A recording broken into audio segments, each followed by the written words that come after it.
एक धमाका खत्म हुआ नहीं कि दूसरे धमाके की तैयारी हो गई है। अब कहानी में आ गया है बहुत ही दिलचस्प मोड़। तो दोस्तों, क्या यहाँ पे माही जो है सच में सब कुछ बदल कर रख देगी? क्या राही जो है अनुपमा को माफ करना उसकी मजबूरी थी, या फिर कहानी में आने वाला एक बहुत ही बड़ा मोड़? और सबसे बड़ा सवाल यह है कि क्या गौतम का माही से शादी करने का जो प्लान बना रहा है, क्या वह किसी बहुत ही बड़ी चाल का हिस्सा है? दोस्तों, अपने कमेंट्स करके हमें जरूर से बताइए। यहाँ पे आगे के एपिसोड में आप देखेंगे राही ने आखिरकार अनुपमा को माफ कर दिया है। वो पल वाकई दिल को छू लेने वाला था। इस पल का कितनी बेसब्री से अनुपमा इंतजार कर रही थी। आज वो पल आ गया जहाँ पे राही ने अनुपमा को माफ कर दिया है। दोनों एक दूसरे के जो आंखों में उन दोनों को सुकून भी था। अनुपमा के चेहरे पे वो राह साफ झलक रही थी, जैसे बरसों का बोझ उतर गया हो। लेकिन जैसे ही लगा कि अब सब कुछ ठीक हो जाएगा, कहानी में आ जाएगा फिर से एक नया मोड़। राही जब गौतम से टकराएगी तो उसके चेहरे का एक्सप्रेशन देखकर लग रहा था कि वो बहुत कुछ बड़ा राज सामने आने वाला है। वो पूरी तरह से हैरान हो गई है, शॉक थी, और शायद दर्शक भी शॉक्ड हैं, क्योंकि गौतम का ट्रेक अब कहानी में ले चुका एक नई दिशा। गौतम अब माही से शादी के कर रहा है प्लान। अब सवाल ये उठेगा, क्या शादी से पहले सच में प्यार की वजह से है, या फिर इसके पीछे कोई नया गेम, या फिर से गौतम का कोई नया बदला छिपा है? यहाँ पे अनुपमा जो है वो तो बिल्कुल भी अलग ही दिखाई देने वाली है। उसने माफी पाई है पर बदले में किसी से नफरत नहीं दिखाई। अब राही का सॉफ्ट होना कहानी को बहुत इमोशनल बना देता है, जबकि गौतम और माही का ये जो एंगल है अब सीरियल में लाने वाला है बहुत ही बड़ा ट्विस्ट। दोस्तों, तो क्या गौतम सच में माही से शादी करेगा, या फिर इस शादी के पीछे छिपी है कोई सच्चाई? हमें राय अपनी कमेंट में जरूर बताइएगा। अगर आपको वीडियो अच्छी दिल को छू गया हो तो वीडियो को लाइक करें और हमारे चैनल को सब्सक्राइब करना ना भूले। तो वहीं पे अनुपमा के आज के एपिसोड में आप देखेंगे जहाँ पे देविका कहती है कि हमने तो सब बता दिया, लेकिन तुम दोनों कहाँ थी? हमें लगा कहीं हमने तुम्हें खो ना दिया हो। अनुपमा कहती है कि मौत आई थी, लेकिन कान्हा जी की कृपा से छू कर निकल गई। अनुपमा उन्हें सारी बात बताती है, सभी घबरा जाती है। अब वहाँ पे अनुपमा कहती है मैं ठीक हूँ, मेरी बेटी ने मुझे बचा लिया। राही कहती है कि मुझसे वो पत्थर नहीं हट रहा था। राही याद करती है कि जब वो अनुपमा को बचाने की कोशिश कर रही थी, तभी किसी ने उसके पीछे से उसके कंधे पर हाथ रखा, और यहाँ पे वो आदमी जो फ्लैशबैक में राही की मदद करने आता है और कहता है तुम्हारी माँ नीचे गिर गई है। राही पूछते कि आपको कैसे पता? वह कहता है हमें सब पता है, हमें यह भी पता है उसके दिल की धड़कन रुकने वाली है और उसकी आखिरी धड़कन में तुम्हारा ही नाम होगा, लेकिन तुम उसकी धड़कन से जुड़ नहीं पाई। राही हैरान हो जाती है वहां पर। अब वह आदमी से एक पल के लिए पत्थर को बिना छुए हटा देता है। राही हैरान होती है, उसके हाथ पर मोर पंख देती है। उस आदमी के रूप में भगवान राही की मदद करने के लिए आते हैं, जो कि अनुपमा को बचाने के लिए होता है, और कहते हैं कि अगर हर अंधेरे में सूरज बनकर आऊंगा। राही कहती कि मेरी रस्सी खींचने में मदद कीजिए। भगवान कहते हैं मैं सिर्फ सारथी हूँ, सारथी का काम रणभूमि तक पहुंचाना होता है, युद्ध हमें स्वयं ही लड़ना होता है। माँ का हाथ थाम कर यमराज से युद्ध तुम्हें खुद को लड़ना होगा। अब कई बार तुम्हारी माँ ने यह युद्ध तुम्हारे लिए लड़े हैं, अब तुम्हारी बारी है। माँ सबकी होती है, लेकिन सबके पास नहीं होती भी है। माँ ईश्वर का रूप है, इसी माँ का सम्मान करना चाहिए। यहाँ पे राही हैरान होती है, भगवान वहां से गायब हो जाते हैं। राही देखती है कि मोर पंख उड़कर अनुपमा के पास जाती है और उसे हाथ में जाकर गिरती है। तभी अनुपमा को सांस आती है और उसे होश भी आ जाता है। वर्तमान में सरिता कहती कि ऐसा तो कोई आदमी हमारे गांव में नहीं है। तभी अनुपमा कहेगी मेरे तो भाग्य खुल गए, वह कोई और नहीं बल्कि तीनों लोगों के स्वामी मेरे श्री कृष्ण थे। अनुपमा जो पूरी तरह से इमोशनल हो जाती है और कहती है मुझे बचाने के लिए मेरे कान्हा जी स्वयं आए थे। अब यहाँ पे सरिता कहती क्या सच में भगवान आए थे? अनुपमा कहती है भगवान तो हर पल हमारे साथ है, मन की आंखों से देखे तो भगवान हमेशा हमारे साथ ही रहते हैं। अनुपमा जो है बहुत ज्यादा इमोशनल हो जाती है। जिस तरह पहले भगवान ने मुझे अपने अनुज को बचाया था, वैसे ही आज फिर से मेरी रक्षा की है। राही हैरान होती है। अनुपमा कहती है जब तक कान्हा जी है तब तक प्रेम और मन सम्मान रहेगा। भगवान आते हैं, बस हम उन्हें मन से बुलाना नहीं आता है। अनुपमा खुश हो जाती है। अनुपमा राही से कहती है कान्हा जी खुद हमें पास लेकर आए हैं, क्या तुम गुस्से की आग को रावण में समझकर जला नहीं सकती हो? अनुज हम दोनों में आधे आधे बसते हैं, क्या हम दोनों मिलकर अनुज को पूरा नहीं कर सकते हैं? यह सुनकर राही का दिल पिघल जाता है और उसने अनुपमा को माफ कर देती है।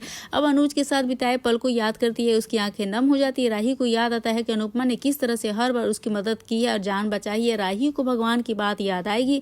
राही को याद आता है कि उसने अनुपमा के साथ बहुत ही गलत व्यवहार किया था। राही भावुक हो जाती है, अनुपमा के गले लग जाती है। अब यहाँ पर अनुपमा बहुत ही ज्यादा खुश हो जाती है। राही रोने लग जाती है तो अनुपमा उसे संभालती है। सभी उसे देखकर खुश होते हैं। अनुपमा मन में भगवान को धन्यवाद भी कहती है कि उन्होंने उसकी जान बचाई, राही से उसे दोबारा मिल गया।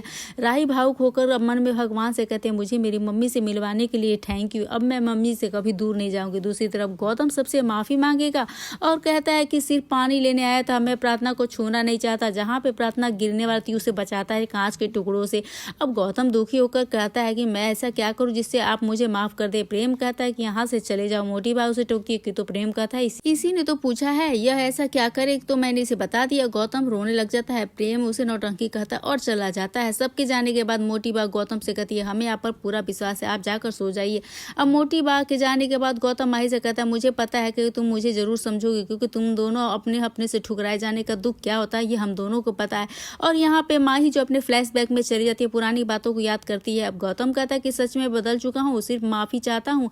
अगर यह लोग मुझे ना करे तो चलेगा, मैं बस उन्हें खुश देखना चाहता हूँ। और गौतम कहता है वो लोग बहुत खुशकिस्मत होते हैं जिन्हें प्यार और रिश्ते मिलते हैं, लेकिन हम दोनों इस मामले में बहुत ही बदकिस्मत है। मैं प्यार और रिश्तों को संभाल नहीं पाया।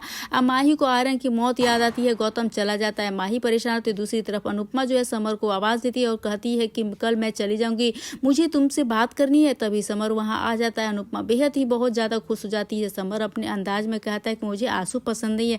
दोनों खुश होते हैं, दोनों ही जो हंसी मजाक करते हैं। अनुपमा पूछती है कि अब तुम खुश हो न? समर कहता है मैं बहुत खुश हूँ, मुझे सुकून मिल गया, आपकी बेटी आपके पास आ गई, इस गाँव को गलत आदमी से मुक्ति मिल गई। अनुपमा कहती है सब तुम्हारी वजह से हुआ है समर, कभी तो आप क्रेडिट ले लिया करो माँ, इस दशहरे पे सब अच्छा हो गया। अनुपमा कहती है सब अच्छा नहीं है क्योंकि मेरा समर मेरे पास नहीं है। समर कहता है आप ही तो है कहती कि जो उसे संभालो, दिवाली आ रही है तो अपनी बेटी और अपने परिवार के साथ दिवाली मनाओ, राही के साथ कहीं घूमने चली जाओ। अनुपमा कहती है कि हर साल हर त्योहार में तुम्हारी कभी नहीं महसूस होती है। समर कहता है ऐसा इसलिए क्योंकि मैं इतना प्यारा था। अनुपमा कहती है तुम आज भी मेरे दिल में हो। समर कहता है हाँ, मैं अंश के रूप में हमेशा आपके साथ हूँ, अगर आप मुझे खुश देखना चाहती हैं तो आपको खुश रहना होगा। समर वहाँ से फिर वापस चले जाता है। अनुपमा को खुश रहने के लिए कहता है और अभी आपको बहुत कुछ करना है, आप वही करोगी जो किसी ने सोचा भी नहीं होगा। अनुपमा इसका मतलब पूछती है। समर कहता है इसका सरप्राइज ही सरप्राइज रहने दो। लेकिन इससे ये पता चलता है कहानी में और भी कोई दिलचस्प मोड़ आने वाला है, जहाँ पर समर और अनुपमा मजाक करते हैं। अनुपमा बेहद खुश होती है। समर वहाँ से अनुपमा के साथ डांस करता है। इसी बीच समर उसे अलविदा कहते हुए वहाँ से चला जाता है। अनुपमा समर को याद करके खुश होती है। अगली सुबह अनुपमा वापस जा रही होती है तो सरिता कहते हैं कि तुम चिंता मत करो, अहमदाबाद जाते ही हम भारती को सर्जरी करवा देंगे। देविका कहते हैं कि मैं भी अपना ट्रीटमेंट शुरू करवा दूंगी, तुम राही के साथ जाओ और एंजॉय करो। देविका सबको बताती है डॉक्टर ने मुझे ट्रैवल करने की इजाजत दी है, इसका मतलब मैं ट्रिप पर आ सकती हूँ। यह जानकर अनुपमा बेहद खुश होती है। अनुपमा भारती से कहती है कि मैं वापस आऊँ तब तुम मुझे अपने पैरों पे चलती हुई दिखना, मुझ तुम्हें इंटरनेशनल डांस कंपटीशन में हमारे साथ डांस करना है। अनुपमा राही के साथ द्वारिका जाने की बात बताती है। देविका अनुपमा को जो है वहाँ पे धन्यवाद कहती है तो अनुपमा कहती है कि मुझे तुम्हें यह धन्यवाद कहना चाहिए कि तुम्हारी वजह से मैं यहाँ आई हूँ और समर को यहाँ पे शांति मिली। अनुपमा उसे अच्छे से ट्रीटमेंट लेने के लिए कहती है। देविका कहते हैं मुझे ठीक होना ही पड़ेगा, तभी मैं जाकर अच्छे से ख्याल रख पाऊंगी। इसी बीच राही आती है और सबको धन्यवाद करती है। भारती राही से कहती है तुम बहुत खुशकिस्मत हो, तो अब तुम्हें अनुपमा से कभी नाराज मत होना, उसकी जो है इज्जत करना। राही और अनुपमा दोनों खुश हो जाते हैं और वहाँ से चले जाते हैं। देविका कहती है ऐसा लग रहा है कि अनुपमा की जिंदगी में कोई नया चैप्टर शुरू होने वाला है, या फिर यूँ कहे कोई नया अध्याय शुरू होने वाला है। अब यहाँ पे दोस्तों कहानी में आ जाएगा बहुत ही ट्विस्ट, यह देखना बहुत ही दिलचस्प होने वाला है, क्योंकि जहाँ पे शाह परिवार अनुपमा का इंतजार कर रहा होगा वहीं पर अनुपमा आएगी और सबको दिवाली की जो है शुभकामनाएं देगी। दूसरी तरफ राही गौतम को देखकर गुस्से में लाल हो जाती है। इधर सरिता भी पूछती है कि हमारी ट्रेन कब है। अनुपमा बताएगी कि हमारी शाम को ट्रेन है। शाह परिवार हैरान हो जाता है। आज का एपिसोड यहाँ पे दोस्तों कैसा लगा, आपको क्या कहना चाहेंगे आज के एपिसोड को लेकर, आपकी क्या राय हमें कमेंट सेक्शन में जरूर से बताइएगा। क्या गौतम को यहाँ पे घर में रहना चाहिए, क्या माही को उससे शादी करनी चाहिए कि नहीं करनी चाहिए, आप जल्दी से अपनी राय हमें कमेंट सेक्शन में बताइए। तो मिलते हैं नए वीडियो के साथ, नए अपडेट के साथ, तब तक के लिए बने रहिए एवरीवन।